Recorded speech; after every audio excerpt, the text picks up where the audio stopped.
अपघातात जखमी झालेल्या इसमाचं हॉटेलमध्ये अचानक निधन झाल्यानं हॉस्पिटलच्या निष्काळजीपणामुळे मृत्यू झाल्याचा आरोप मैताच्या नातेवाईकांनी केला आहे. नालासोपारा पूर्वेकडील धानिवबाग येथे राहणारा रोहित राव याचा 26 जानेवारी रोजी पहाटे 3च्या दरम्यान मुंबई अहमदाबाद राष्ट्रीय महामार्गावर अपघात झाला. एका टेलरने अचानक ब्रेक मारल्याने रोहितची गाडी टेलरला जोरदार धडकली. रोहित ड्रायव्हर म्हणून नोकरी करत होता. रोहितला नालासोपारा पूर्वेकडील आयकॉन हॉस्पिटलमध्ये भरती करण्यात आलं.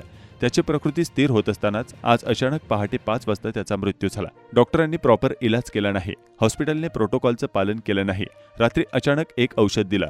कोणते औषध दिले याबाबत हॉस्पिटल सांगत नसल्याचा आरोप मैताच्या नातेवाईकांनी केला आहे. आरोप है सर मेरा यहाँ पे ये हॉस्पिटल और यहाँ के प्रशासन डॉक्टर इनके ऊपर भरोसा नहीं है मुझे। भाई के साथ 25 तारीख को करीब 3:30 बजे 4 बजे फ़ोन आया तो इधर एडमिट लिए।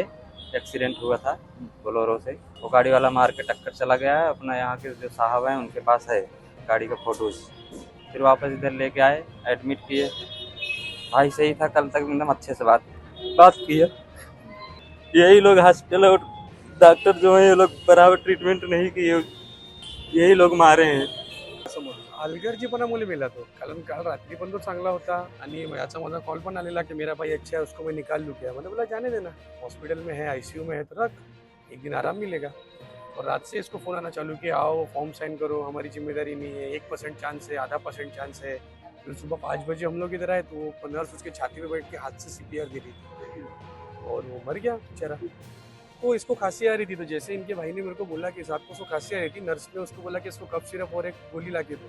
उन्होंने ला के दिया, उसका बिल भी इन्होंने रखा है. उसके बाद ही इसको अचानक से इसकी तबीयत और खराब हो गई और ये 21 हो गया. हॉस्पिटल प्रशासनाकडून मैताच्या नातेवाईकांच्या आरोपाबाबत विचारणा केल्यानंतर कॅमेऱ्यासमोर बोलण्यास हॉस्पिटल प्रशासनाने नकार दिला आहे.